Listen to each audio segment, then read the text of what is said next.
Hello दोस्तों, welcome back to Pradeep Giri academy. आज के सेशन में हम देखेंगे कि हम हमारे ग्रामर को नॉर्मल फॉर्म के अंदर कैसे कन्वर्ट करते हैं। रिड्यूस करना तो सीख गए, सिंप्लीफाई करना सीख गए, अब हम देखेंगे उसे नॉर्मल फॉर्म में क्यों कन्वर्ट किया जाता है, कैसे कन्वर्ट किया जाता है। दो तरीके होते हैं हमारे पास, एक होता है स्कॉमचीज नॉर्मल फॉर्म और एक होता है ग्रीबाच नॉर्मल फॉर्म। अब यहाँ पे जब आप नोटिस करोगे कॉमचीज क्या कहता है आपको कि ये एक ऐसा नॉर्मल फॉर्म है जिसके अंदर एक नॉन टर्मिनल होगा towards your left hand right hand side, आपका एक नॉन टर्मिनल होगा और आपका जो राइट हैंड साइड जाएगा उसके अंदर क्या होगा, non terminal and non terminal की पेयरिंग होगी। दो नॉन टर्मिनल्स की क्या होगी, पेयरिंग की जाएगी। सेकंड कंडीशन क्या है, non terminal with one terminal. Non terminal का मतलब क्या था, हमारे पास वेरिएबल्स, जिसे हम क्या कहते हैं, कैपिटल ए से लेके जी तक जितनी चीजें होती है हम क्या करते हैं, नॉन टर्मिनल्स के अंदर कंसिडर करते हैं। और टर्मिनल्स मतलब क्या होता है, स्मॉल लेटर्स बोलो या फिर डिजिट्स बोलो या फिर आप सिंबल्स बोलो, ये सब हमारे टर्मिनल्स के अंदर आ जाता है ना। तो हम जब इसका नॉर्मल फॉर्म, स्कॉमचीज नॉर्मल फॉर्म कैसे हम रिप्रेजेंट करेंगे, तो मैंने क्या कहा, हमारा जो लेफ्ट हैंड साइड है, ये तुम्हारे लिए लेफ्ट हैंड साइड है, राइट। तो लेफ्ट हैंड साइड में एक नॉन टर्मिनल और राइट हैंड साइड में दो नॉन टर्मिनल्स हो सकते हैं, इसके अलावा और कुछ सेटिस्फाई वो नहीं करेगा। सेकेंड कंडीशन क्या कहता है, एक नॉन टर्मिनल होगा हमारे लेफ्ट हैंड साइड में और राइट हैंड साइड में सिर्फ एक ही टर्मिनल होगा, यानी कि मेरा ये प्रोडक्शन कुछ इस हिसाब से दिखने चाहिए।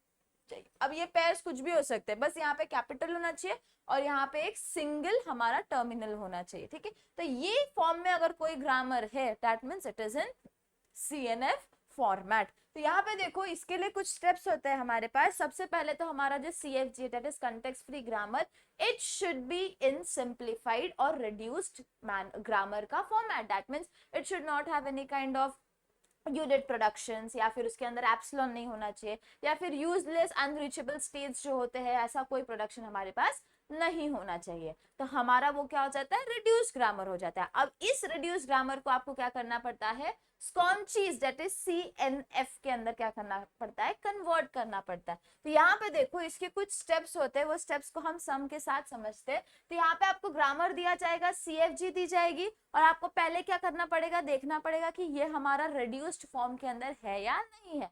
तो यहाँ पे आप नोटिस करोगे कोई भी फॉर्म ऑफ एप्सिलॉन आपको नहीं दिखाई दे रहा, कोई भी फॉर्म ऑफ आपको यूजलेस सिंबल्स नहीं दिखाई दे रहे। यूजलेस सिंबल्स कैसे दिखाई देते हैं, हमारे जो हमारे लेफ्ट हैंड साइड में तो है लेकिन राइट हैंड साइड में नहीं है, तो वो क्या हो जाता है, हमारा यूजलेस प्रोडक्शन, जो रीचेबल ही नहीं है फाइनल स्टेट के पास, तो वो हमारा होता है यूजलेस। अब यूनिट प्रोडक्शन का मतलब क्या होता है कि एक नॉन टर्मिनल दूसरे नॉन टर्मिनल को राइज कर रहा है, जैसे कि S will give rise to A, capital A, and this A is giving rise to B, then B is giving rise to C, या फिर आप बोलो C is giving rise to E। तो ये सब क्या हो जाते हैं, हमारे एक यूनिट प्रोडक्शन के अंदर आ जाता है, यानी कि एक नॉन टर्मिनल दूसरे नॉन टर्मिनल को रिजल्ट कर रहा है, हमें क्या करना पड़ता है, उसे हटाना पड़ता है। तो यहाँ पे हमारे पास ऐसा कोई कंडीशन नहीं दिखाई दे रहा, दैट मीन्स ये हमारा रिड्यूस्ड ग्रामर की फॉर्मेट में है। दैट मीन्स अब हमें क्या करना है, सिंपली इसको CNF that is Chomsky normal form के अंदर कन्वर्ट करना है। उसकी कंडीशन क्या कहती है कि एक non terminal will give rise to non terminal and non terminal का कंकैटिनेशन, एंड दूसरा क्या है हमारे पास कि एक non terminal will give rise to एक टर्मिनल, ठीक है। ऐसी कुछ फॉर्मेट में हमें इसे कन्वर्ट करना है। यहाँ पे देखो स्टार्टिंग स्टेट क्या, स्टार्टिंग सिंबल क्या दी है आपको, S दिया है और S के लिए क्या क्या प्रोडक्शन है, AB एंड BA। दूसरा A देखो और B, यहाँ पे आपको कुछ पर्टिकुलर प्रोडक्शंस दिए। अब आपको देखना है कि ये कौन से CFG CNF में है। CNF में है कौन से, वो चेक करने के लिए will see NA NT NT आ रहा है क्या, दैट मीन्स एक नॉन टर्मिनल और दूसरा भी नॉन टर्मिनल है क्या। यहाँ पे आप नोटिस करोगे तो A हमारा क्या है, टर्मिनल है। सबसे पहले अगर चाहिए तो ग्रामर फॉर्मेट में लिख दो, टर्मिनल्स को हम लोग T से लिखते हैं। जब हम ग्रामर रिप्रेजेंट करते हैं, ग्रामर के टपल्स लिखते हैं, तो इसके अंदर क्या क्या होता है, V that stands for variable, T that stands for हमारे terminal, P stands for production and S stands for starting symbol. तो हमारा स्टार्टिंग सिंबल क्या है, यहाँ पे S है, राइट। तो हम क्या करते हैं, वो S को लिख देते हैं, S is S। And productions तो हमारे सारे यहाँ पे दी गए, तो हम उसे नहीं लिखेंगे। वेरिएबल्स मतलब कैपिटल वाले, वेरिएबल्स का मतलब ही नॉन टर्मिनल्स होता है। तो कैपिटल वाले कौन से, एस है, ए है, बी है, और कोई है क्या, नहीं। तो हमारा ये हो गया वेरिएबल्स। बचा अब सिर्फ टर्मिनल्स, टर्मिनल्स में स्मॉलर वन आएंगे, that is A and B.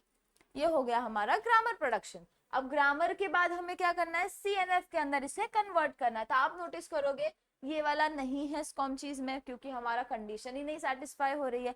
तो जहां जहां पे कंडीशन नहीं सेटिस्फाई हो रही है, वहां वहां पे हम क्या करेंगे, कुछ चीजों को अज्यूम करके उसे वो कंडीशन के अंदर फिट करने की कोशिश करेंगे। जब आप फर्स्ट वन देख रहे हो, सबसे पहला वाला क्राइटेरिया देख रहे हो, that is S is giving rise to A, B, right? ये B हमारा एक नॉन टर्मिनल है, बट ये एक हमारा टर्मिनल है जिसकी वजह से मेरा वो स्कॉम चीज अवॉइड हो रहा है। तो मैं क्या करूंगी, सिंपली आई विल राइट, एक टर्म कंसिडर कर लो, नॉर्मल R ले लो, हम कोई भी, आप X ले सकते हो, Y ले सकते हो, कुछ भी ले सकते हो। हमने एक R ले लिया, हम क्या करेंगे, उसे कंसिडर करवा देंगे as a new production to be said as A। तो इसका मतलब अगर मैं इसे इसके अंदर सब्स्टिट्यूट करूंगी, तो S will give rise to R1B, right. अब ये एक नॉन टर्मिनल है, कैपिटल दिख रहा है ना, ये भी एक नॉन टर्मिनल है, मतलब मेरा स्कॉम चीज की कंडीशन सेटिस्फाई हो गई। तो हमारे पास यहाँ पे दो चीजें मिल गई, एक तो मैंने जो क्रिएट किया वो वाला मेरा एक प्रोडक्शन है, और एक हमने जो अभी बनाया वो एक हो गया, ठीक है। अब फर्स्ट वन हो गया, सेकेंड वाले पे आ जाओ। S is giving rise to छोटा b and capital A। Again Chomsky नहीं फॉलो करा, लेट अस कंसिडर, तो क्या कर लोगे तुरंत, R2 कंसिडर कर लो टू बी एज B। इसका मतलब S विल बी R2A। आपने क्या किया, बस अज्यूम किया, और आपने जो अज्यूम किया वो भी आपके प्रोडक्शन लिस्ट के अंदर फाइनली आ जाएगा, और जो आपने स्कॉम चीज के अंदर उसको कन्वर्ट किया वो वाला तो ऑफ कोर्स हमें लिखना ही है। नेक्स्ट वन क्या है हमारे पास, A is giving rise to B A A। अब यहाँ पे आप नोटिस करोगे B तो हमने कंसिडर कर लिया था पहले ही, B हमने क्या कंसिडर किया है, R2, तो हम डायरेक्टली A के जगह, B के जगह पे R2 डाल के लिख सकते हैं। बट अब आप नोटिस करोगे हमने क्या देखा है, दो नॉन टर्मिनल्स होने चाहिए, यहाँ पे दो से ज्यादा नॉन टर्मिनल्स है।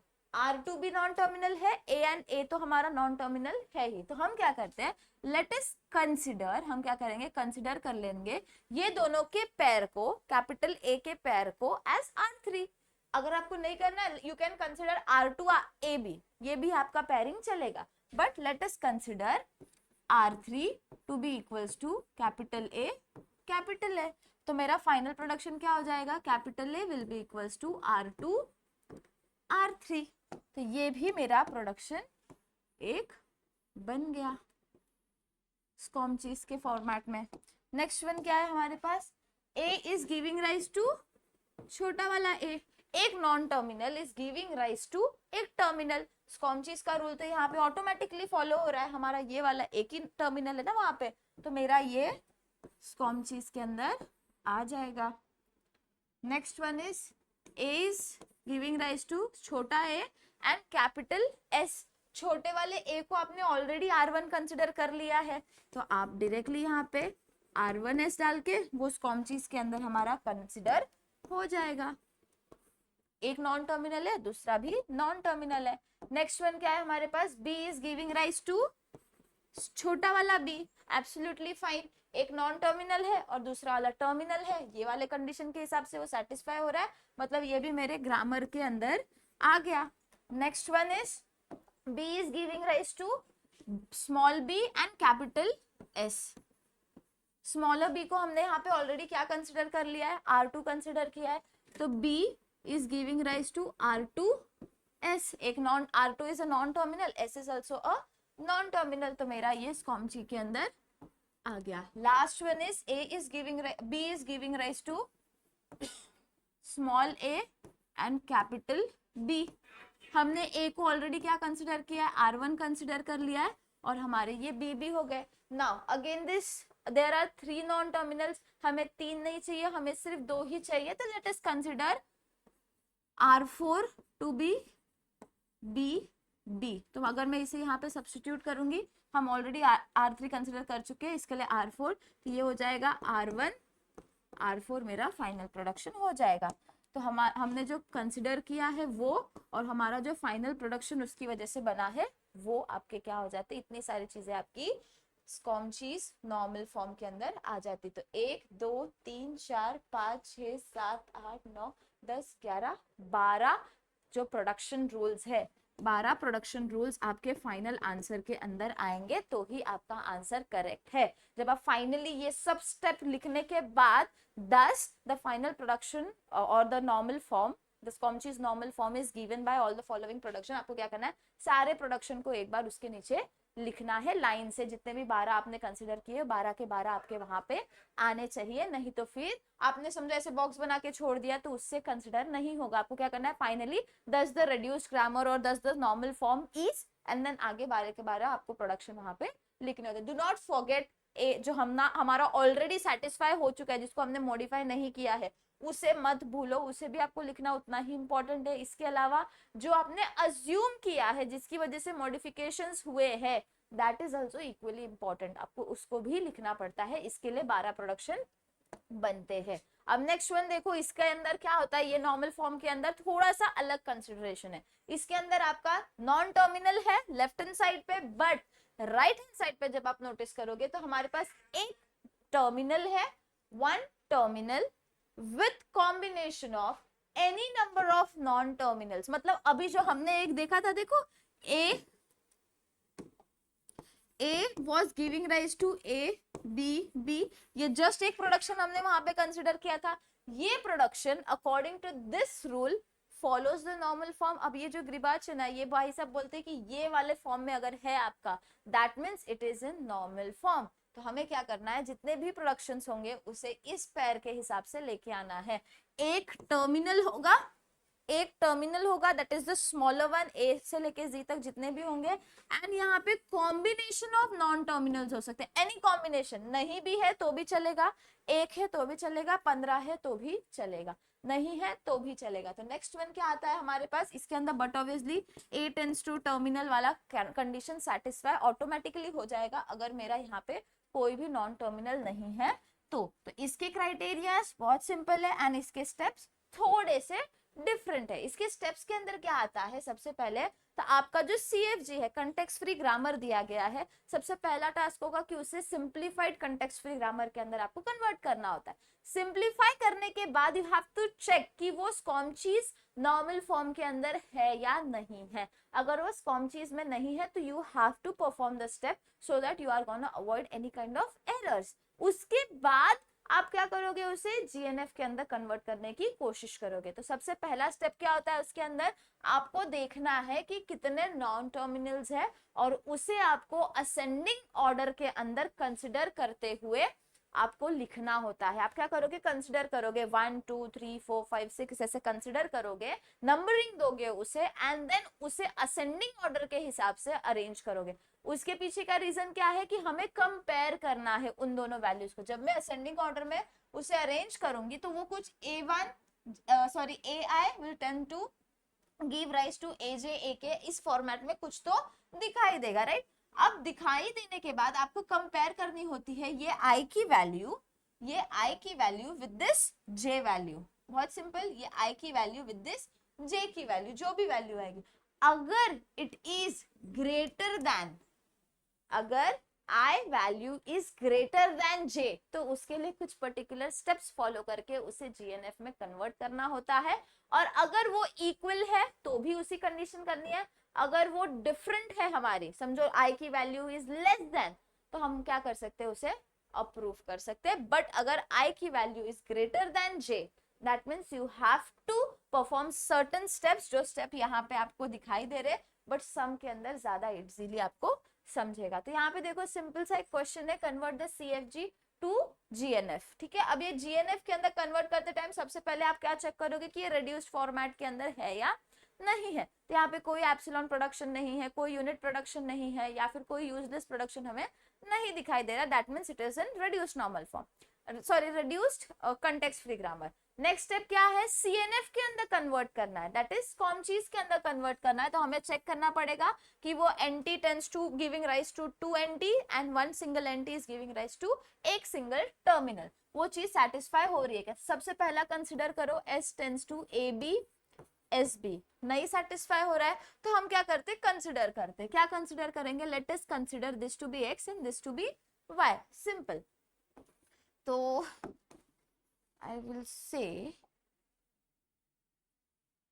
X to be equals to AB and Y to be equals to SB। Consider किया, कंसिडर करने के बाद क्या हो जाएगा हमारे पास, S will be giving rise to X and Y, ठीक है। अब ये वाले के लिए भी आपको निकालना पड़ेगा, ये हमारा सेटिस्फाई हो गया, ठीक है। नेक्स्ट चीज क्या सेटिस्फाई करवानी है, ये वाली चीज है। तो let us consider A to be equals to A and B to be equals to B। तो मेरा ये वाला X वाला फॉर्मेट कैसे बन जाएगा, A B, और Y वाला क्या बन जाएगा, S B। B को अज्यूम किया ना हमने। अब नेक्स्ट क्या है, सब चीजें हो गई, S tends to A, A को क्या अज्यूम कर लिया, कैपिटल वाला A। अब सारी चीजें स्कॉमची के अंदर दिखाई दे रही है, जिसको जिसको है आप क्या करोगे, उसे बॉक्स में डाल दोगे। सबसे पहले ये भी हमारा स्कॉमची में, ये भी हमने कंसिडर किया है इसलिए ये मॉडिफाइड है हमारे दोनों, and this one is our Chomsky normal form. तो इतनी चीजों को आपको क्या करनी है, अब लिख के उसके अंदर मॉडिफिकेशंस करने हैं।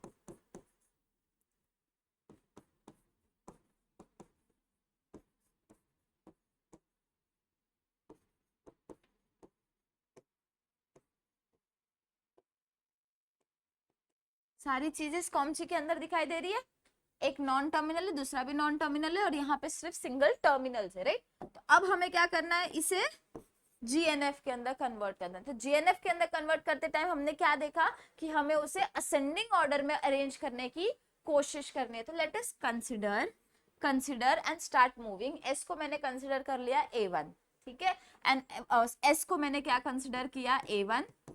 X को समझो मैंने कंसिडर किया A2, Y को मैंने कंसिडर कर लिया A3, A को कंसिडर किया है A4 एंड B को कंसिडर किया है A5। This are my consideration. On the basis of this consideration मैं क्या करूंगी, इसे असेंडिंग ऑर्डर में अरेंज करूंगी। तो S के लिए A1 और यहाँ पे A2 A3, A2 will give rise to A4 A5, A3 is giving rise to A1 A5, A is giving rise to A, कुछ फर्क नहीं पड़ रहा, B is giving rise to B, कोई फर्क नहीं, S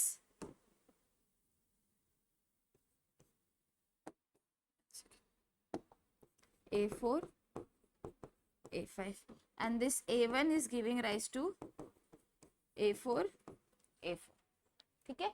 अब हमने असेंडिंग ऑर्डर में अरेंज करने के बाद हमारा टास्क क्या था, कंपेयर करना है I और J को। तो this line is R I, ये पूरा 1 2 3 4 5 1, ये जो वैल्यूज है ये मेरे I के अंदर आ जाएंगी, and this value is R J, that is 2 4 1 and 4। यहाँ पे 0 0 है, कुछ फर्क नहीं पड़ रहा है।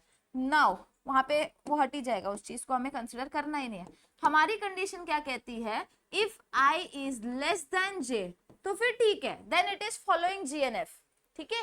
If I is greater than J, तो आपको मॉडिफिकेशन करना है। तो यहाँ पे देखो 1 is less then 2, yes approve, 2 is less then 4, yes approve, 3 is less then 1, it is not approve. That means इसको अब मुझे लेके चेंजेस करने पड़ेंगे। यहाँ पे तो दोनों ऑलरेडी एग्जिस्ट कर रहा है, 1 is less then 4, yes it is less then 4, मतलब ये मेरा सेटिस्फाई कर रहा है। सिर्फ मेरा एक ही कंडीशन जो थी वो सेटिस्फाई नहीं हो रही थी, that is A3 is giving rise to A1 A5। यही एक जगह है जहां पे मेरी कंडीशन सेटिस्फाई नहीं हुई। तो मुझे क्या करनी है, इसके अंदर ऐसे मॉडिफिकेशंस को जनरेट करना है ताकि ये A1 हट जाए और यहाँ पे कोई भी एक वैल्यू आ जाए जो 3 से बड़ी हो। या तो 3 से बड़ी कौन सी है, 3 या तो A4 है या तो A5 है, यानी कि A1 के अंदर ऐसे मॉडिफिकेशंस लाओगे जैसे कि A4 एंड A5 का कॉम्बिनेशन कुछ एक आपको मिल जाए। तो let us move towards substitution of value of A1। A1 की वैल्यू क्या है हमारे पास, यहाँ पे देखो A1 की वैल्यू क्या है, A2 A3 और ये already existing A5। Again you will notice ये 3 है, ये 2 है, अभी भी वैल्यू हमारी इस साइड की बड़ी, I की बड़ी है, तो भी मेरा सेटिस्फाई नहीं हुआ है। अब मैं क्या करती हूँ, सब्स्टिट्यूट करूंगी वैल्यू ऑफ A2, किसी और में नहीं करना है, वेरी फर्स्ट जो सबसे पहली चीज है उसी को I हम कंसिडर करते हैं। This is I, this is J, this is K और इसके आगे की चीजें, ठीक है। तो हमें J को देखना है, तो A2 is again less than 3, तो हमें क्या करना पड़ेगा, again value of A2 substitute करो, क्या है A4, A5 और बचा हुआ क्या है A3, A5। Now you will notice 3 is less then 4, हो गया ना लेस देन, दैट मीन्स ये मेरे अब क्या हो जाएंगे, प्रोडक्शन के अंदर कंसिडर हो सकता है।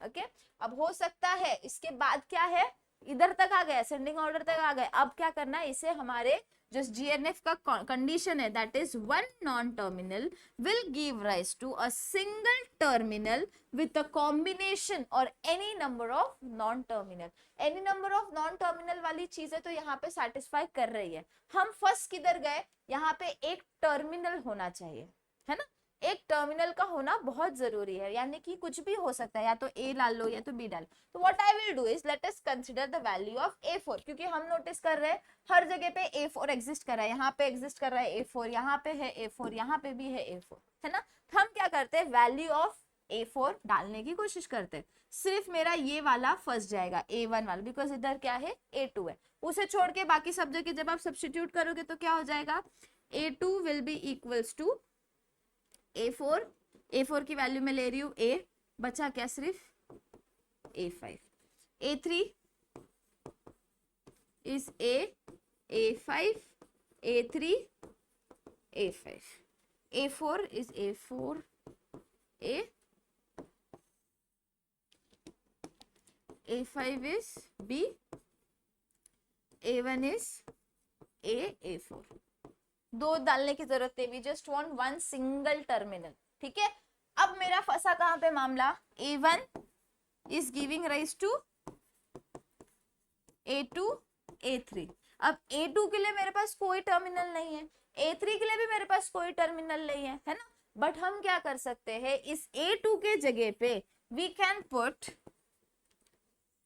A2 की वैल्यू है ना हमारे पास, देखो A2 की वैल्यू क्या मिल गई, A5 और ये हमारा ये A3, एक टर्मिनल और any number of non terminals, हमारा कंडीशन सेटिस्फाई हो गया। यानी कि यहाँ पे आप क्या लिख सकते हो, A1 will give rise to A, A5, A3।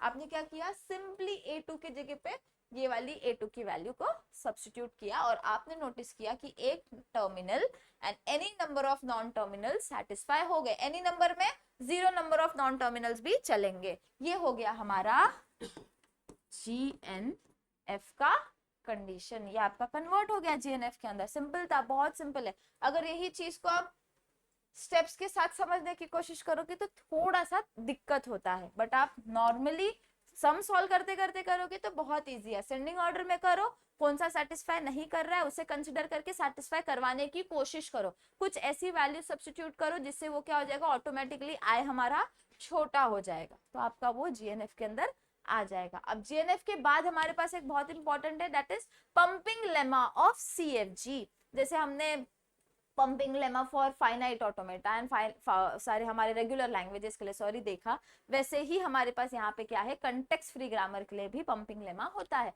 Pumping lemma करता क्या है एक्चुअली, कि एक पर्टिकुलर ग्रामर, वो हमारे पास जो एक पर्टिकुलर लैंग्वेज है वो CFG है या नहीं है उसे डिसाइड करने में थोड़ी सी हेल्प करता है। बड़े भाई साहब थोड़े उल्टे फंडामेंटल से चलते हैं, जैसे कि अगर पंपिंग लेमा कंडीशन को सेटिस्फाई कर गया, दैट मीन्स वो CFG है या नहीं हम नहीं बता सकते। वेरी सिंपल, अगर मैं कह रही हूँ मेरा कोई लैंग्वेज है जिसने पंपिंग लेमा को सेटिस्फाई कर दिया, दैट मीन्स हम नहीं बता सकते कि वो उस पर्टिकुलर लैंग्वेज को या ग्रामर को फॉलो कर रहा है या नहीं कर रहा है। बट अगर पंपिंग लेमा वहां पे फेल हो रहा है, अगर पंपिंग लेमा की कंडीशन फेल हो गई, दैट मीन्स फॉर श्योर हमारा वो क्या है, कंटेक्स्ट फ्री ग्रामर के अंदर कंसिडर नहीं होगा। It is not considered into context free grammar. उसके अंदर हम श्योर हो जाते हैं। अगर पास हो गया तो फिर भाई कंफ्यूजन है कि है या नहीं है, बट फेल हो गया तो फॉर श्योर हम बोल सकते हैं कि ये हमारा कंटेक्स्ट फ्री ग्रामर के अंदर ये पर्टिकुलर लैंग्वेज एग्जिस्ट नहीं करता है। तो वही चीजें है, if L is any CFL, कोई भी एक लैंग्वेज ले लो जो एक हमारा कंटेक्स्ट फ्री लैंग्वेज के अंदर आ रहा है, then there is a constant n, एक constant, एक particular constant n होगा, that is your length of the string, which depends only upon language, such that there exists a string को हम w से represent करते हैं, right, that belongs to the language, एक ऐसी string जो उस particular language को belong करेगी, such that the length of the string should be greater than that particular constant, जो भी constant of consider करोगे, इसे हम length कहते हैं, हाँ, लेंथ ऑफ द स्ट्रिंग हम ऐसे डिनोट करते हैं, वेयर जो लेंथ ऑफ द स्ट्रिंग है उसे आप क्या करोगे, 5 लेटर्स के अंदर कंसिडर करोगे। पहले हम जितना करते गए रेगुलर लैंग्वेज के लिए हम 3 चीजें कंसिडर करते थे UV और W के फॉर्मेट में, बट यहाँ पे हम कितने कर रहे हैं, 5 डिविजन्स कर रहे हैं। हमारे पास जो भी स्ट्रिंग होगा, समझ लो AA BB CC, अगर मेरे पास कोई एक स्ट्रिंग है तो मैं क्या करूंगी, इसे 5 जगह पे डिवाइड करने की कोशिश करूंगी, 3 नहीं 5 जगह पे, ठीक है। That is the difference of context free grammar. यहाँ पे 5 डिविजन्स होते हैं, रेगुलर लैंग्वेज में 3 डिविजन्स होते हैं। तो 5 डिविजन करने के बाद अब ये कंडीशन आपको क्या करनी है, चेक करनी होती है, कौन सी QNS, अगर मैं लेंथ निकाल रही हूँ QNS का, ये हो गया मेरा P, ये हो गया Q, ये हो गया R, ये हो गया S, ये हो गया T, तो QNS का लेंथ, QNS का लेंथ, इसका A है और इसका C है, तो लेंथ कितना हो जाएगा 1 और इसका क्या हो जाएगा 1। तो इन दोनों का लेंथ जो है, अगर इन दोनों का कंकैटिनेशन का लेंथ निकालूंगी तो इट शुड बी हमारा ग्रेटर देन 1। यहाँ पे हमारा लेंथ कितना हो रहा है 2, that is greater than 1, condition satisfy हो गई। PRS should be greater than or considered constant. P की वैल्यू क्या है, A है, R की वैल्यू हमारे पास क्या है, B है, S की वैल्यू क्या है हमारे पास C है, तो ABC लेंथ कितना हो गया 3, it should be less than or particular number of states का n। For all I which is greater than 0, अब हम पावर के साथ खेलेंगे। पंपिंग लेमा मतलब पंप करना, स्ट्रिंग को पंप करना मतलब उसे खींचना, तो हमें क्या करना पड़ेगा, उसकी पावर को इंक्रीज करना पड़ेगा। तो मैं क्या करूंगी, यहाँ पे Q और S की पावर को क्या करूंगी, इंक्रीज करूंगी। तो जब मैं Q और S की पावर को इंक्रीज कर रही हूं तो मेरा जो स्ट्रिंग है वो थोड़ा सा पंप हो रहा है, राइट। पंप होने के बाद भी अगर मेरी चीजें उस पर्टिकुलर लैंग्वेज के अंदर आ रही है तो वो पंपिंग लेमा को फॉलो करेगी, और फॉलो कर रही है मतलब वो कंटेक्स्ट फ्री लैंग्वेज के अंदर आ रहा है या नहीं आ रहा है, वी कैन नॉट डिफाइन। और अगर पंपिंग लेमा की कोई प्रॉपर्टी फेल हो गई, दैट मीन्स फॉर श्योर वो उस पर्टिकुलर ग्रामर के अंदर नहीं आ रहा है। तो यहाँ पे देखो हमने एक एग्जांपल लिया है, जैसे कि ABC, अब पावर ऑफ n कुछ भी हो सकता है, let us consider it to be 3 या 2, तो ABC हमने कंसीडर किया है, तो AABBCC हमारी एक स्ट्रिंग बन गई। अब हम क्या करते हैं, इसे 5 भाग में डिवाइड करने की कोशिश करते हैं। समझो मैंने ऐसे कुछ डिवाइड कर लिया, अब आप चेक करोगे सारी कंडीशंस को, और पावर के अंदर पावर I समझ लो मैंने ले लिया, ये P है, ये Q है, ये R है, ये S है, ये T है। अगर समझ लो मैंने पावर ले लिया 0, ठीक है, तो मेरे पास क्या बचा, R और S तो कंप्लीटली हट गया, because anything raise to 0 is the number itself, right. तो हमारा क्या हो जाएगा, पंपिंग लेमा वहां पे हमारा फेल हो जाएगा, और पंपिंग लेमा अगर फेल हो गया दैट मीन्स वो कंटेक्स्ट फ्री ग्रामर के अंदर कंसीडर होगा ही नहीं। और यहाँ पे इन्होंने बोला क्या है कि वो CFL है या नहीं है वो बताना है, राइट। नहीं है, उसके लिए हमें ऐसी कंडीशंस कंसीडर करनी है जहां पे पंपिंग लेमा फेल हो जाए, ओके। अब नेक्स्ट क्या है, क्लोजर प्रॉपर्टीज। क्लोजर प्रॉपर्टीज क्या होती है, हमारे पास नॉर्मल सा एक कॉन्सेप्ट है, कभी क्वेश्चन तो नहीं पूछा गया इसके ऊपर, नॉर्मल एक कॉन्सेप्ट है। क्लोजर प्रॉपर्टीज मतलब उसके बॉन्डिंग में क्या क्या चीजें आती है, तो यूनियन, कंकैटिनेशन और क्लीन क्लोजर। हमने ये तो स्टार्टिंग से पढ़ते आए कि ये भाई क्लोज्ड होती है इसकी प्रॉपर्टीज, बट यहाँ पे एक डिफरेंस है इसके क्लोजर प्रॉपर्टीज में कि इंटरसेक्शन और कॉम्प्लीमेंट जो होता है, द कॉमन थिंग, हमने क्या करना है, वो क्लोज्ड नहीं होता है, वो चीज इसके अंदर कंसिडर नहीं की जाती है। नेक्स्ट क्या है, स्कॉमचीज हायरार्की।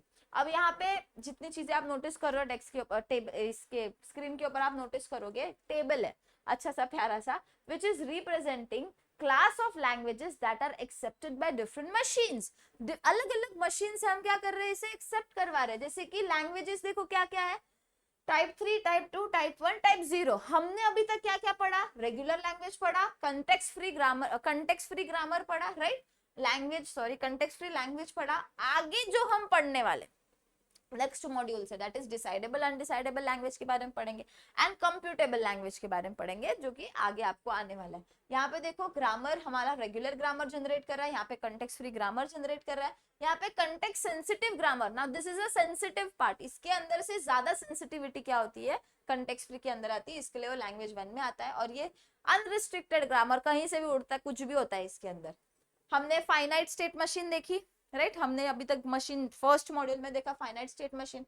पुश डाउन ऑटोमेटा देखा, हम यहाँ पे linear bounded automata, Turing machine जो आगे आपको आने वाला है वो देखेंगे। पुश डाउन ऑटोमेटा आपको नेक्स्ट में दिखेगा, अभी आपने नहीं पढ़ा है, कोर्स के अंदर आपको मिल जाएगा। ट्यूरिंग मशीन हम आगे देखेंगे, 5th चैप्टर जो है वो आपका ट्यूरिंग मशीन के ऊपर है। पूरा का पूरा कोर्स अपलोड हो चुका है, तो आपको अगर कोर्स के थ्रू करना है तो आप कोर्स के थ्रू भी कर सकते हो। यहाँ पे सारी चीजें with PYQs, with all the concepts, with all the important things are covered, तो आप वहां पे भी जाके उस चीज को देख सकते हैं। And this is your example, here gets your 3rd module to be completed. Now we'll move towards the 4th module, that is of push down automata, which is also a very interesting module. So stay tuned with Pradeep Giri Academy. Till then, take care of yourself. See you soon. Bye bye.